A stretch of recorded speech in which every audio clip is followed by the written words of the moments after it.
Hey folks, welcome to Roll of Law. Today's a big day for me because I just got my copy of Cities Without Number. Now, if you watch this channel, you know I'm a big fan of Kevin Crawford's work. Stars Without Number especially, I've played and run a ton of that.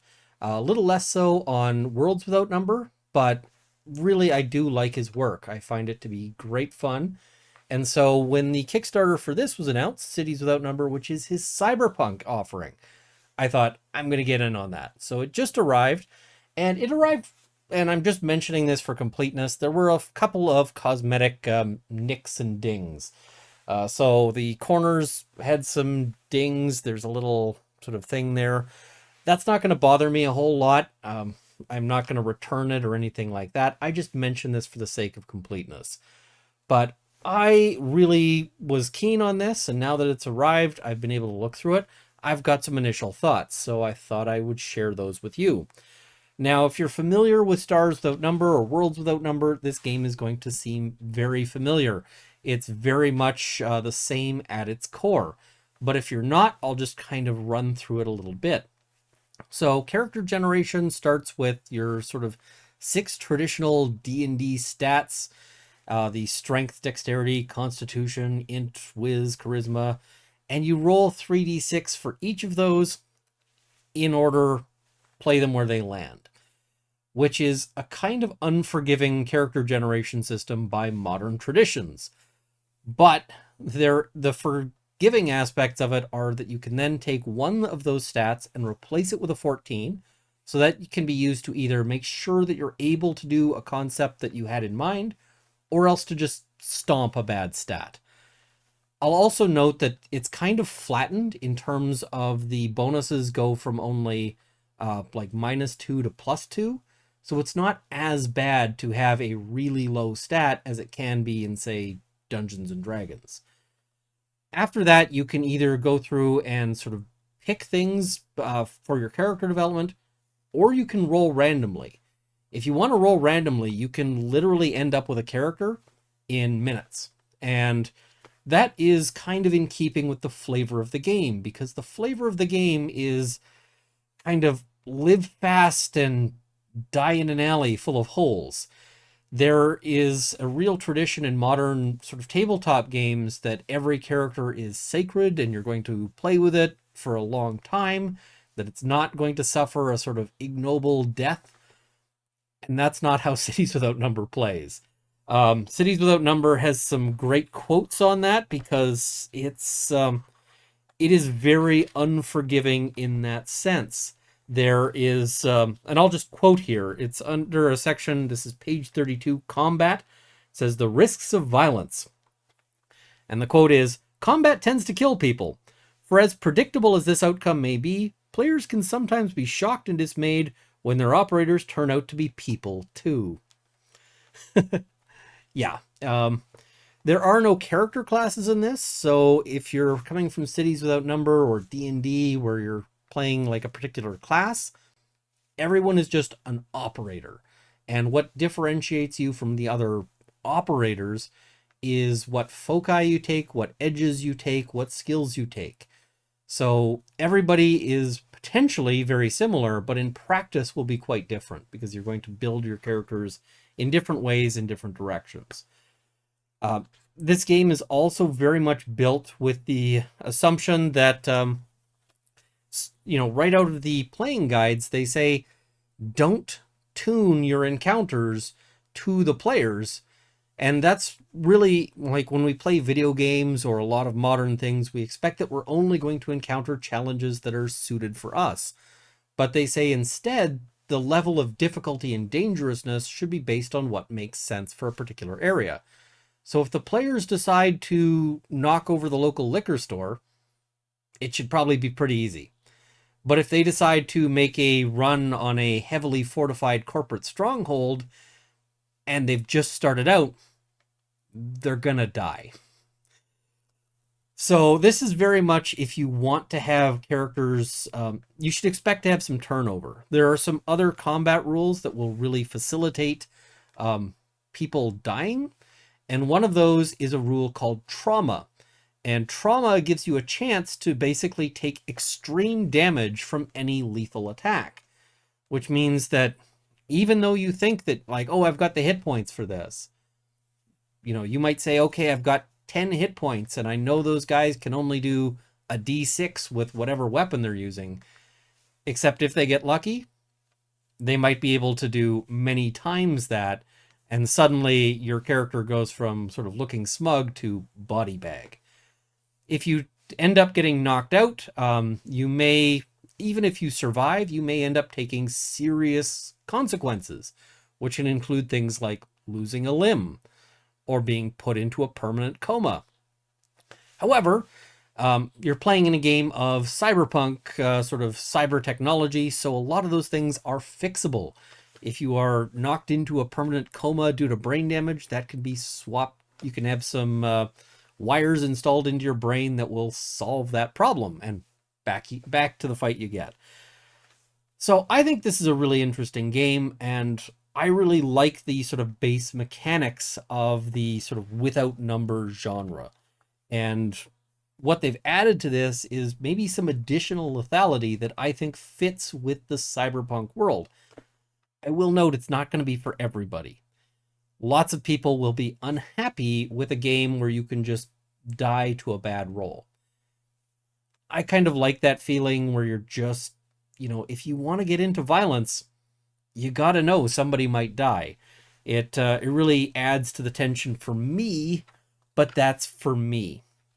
Now, the next thing is that it also has the without number simplified weapons tables and simplified armor tables. And what I mean by that is that if you've played something like Shadowrun, you can get these very bespoke weapons, including like entire books going on about like how many different kinds of pistols.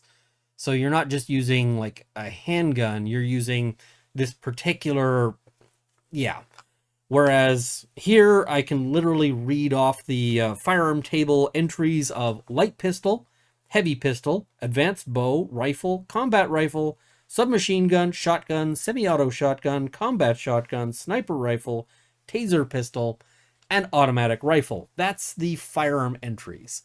So you're not going to have that listing of that huge range of different brands of guns and so forth.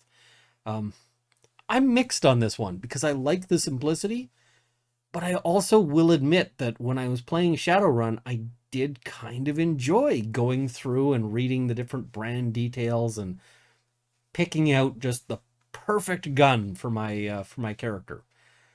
Now, the problem that you get with those sort of bespoke entries is that for most people, the perfect gun for their character isn't so much the one that they feel just really sums up their character's personal brand or something like that, but is the one that happens to have the best stats.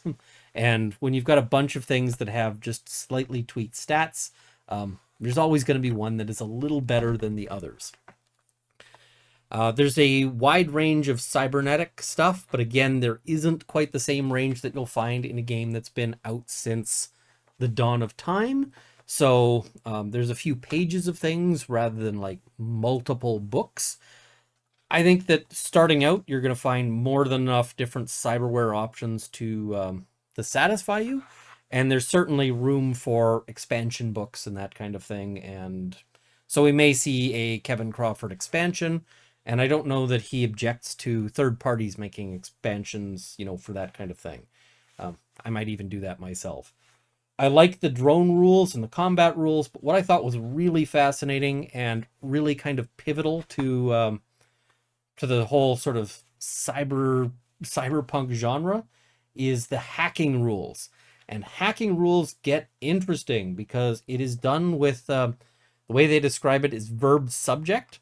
And what I mean by that, and what is sort of, you have a list of verbs that your character might know or might be able to use, as well as a list of subjects. And you combine those two things to make something happen. So a particular verb might be lock, or glitch, or erase. And that's the things you can make something do. And then you've got your actual subjects, which are what you can make those things work on. So avatar, barrier, camera, cyber, data file, door, drone, machine, program, sensor, transmission, or turret. So if you want to shut down a camera, you better hope that you have the right or the right verb, maybe glitch or blind or something like that, along with camera. This requires a little bit of planning and a little bit of cost-benefit analysis, because you're not going to be able to just bring the whole set. You're actually going to have to plan out what you're going to bring with you. And I think that is fascinating in terms of its practical applications.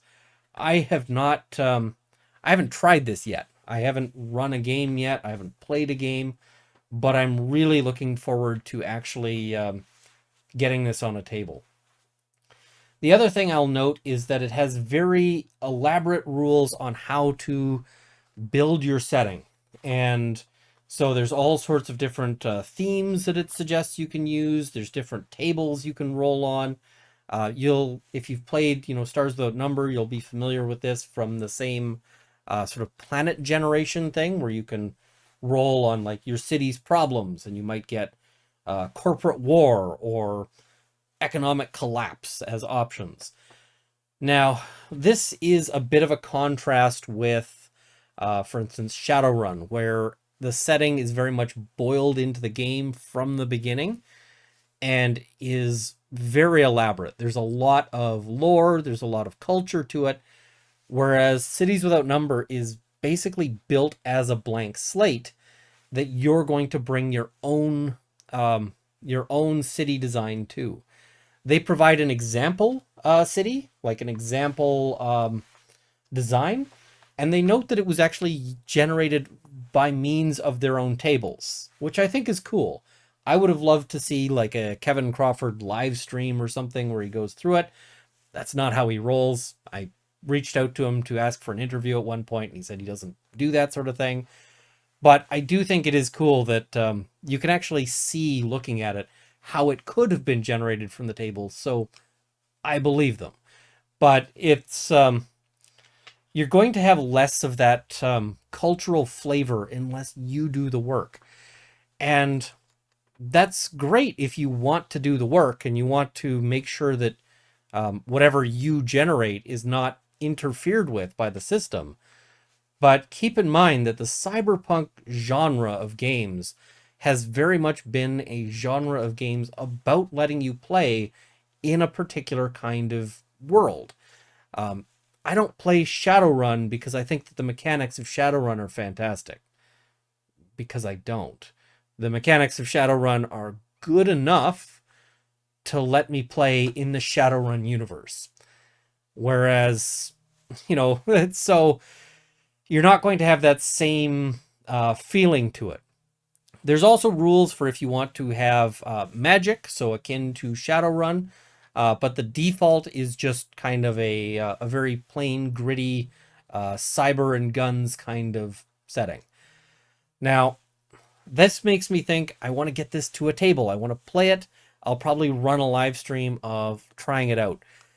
But it also means that I couldn't, for instance, schedule this for next weekend, because I've got a lot of work to do in between now and then. I'm going to have to generate a setting.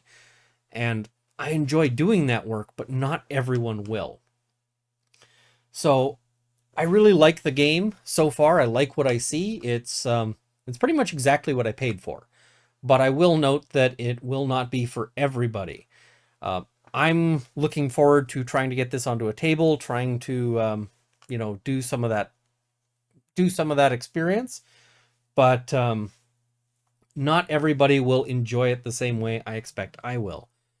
So if you've had a look at the game, give me your thoughts, because, as I said, I'm excited, but it's going to be some work. And maybe I'll do a stream a little later. I'll probably actually do a few streams, because I'm looking, or a few videos. One video that I've been planning to do for a while is talking about a program called Twine and how it can be used to help out with your tabletop experiences. And I can probably do that in the context of playing around with some stuff for Cities Without Number. The other thing I will probably do is some live streams of actual play. So that'll be the plan for going forward. As I said, I think you can do a lot with this, but it'll really depend on the DM. And the downside to that is that it ends up meaning that the DM has a lot of work. One problem with gaming always is that you have more players than you do DMs, because players get to sit down and show up and have a game, right? The DM's the person who has to put in all of the effort ahead of time, and in fact has to juggle a lot more things during the game. This doesn't help in terms of the front loading. But yeah, let me know what you think. If you have any, if you had a chance to look at it, let me know your thoughts on this one. I without having played it, I'm sort of hesitant to give it a rating, but I'll give it a thumbs up. How about that, rather than a scale rating? But yeah, those are my initial thoughts. As I've mentioned, I'm really excited about this one. We'll see how it goes. See you next time.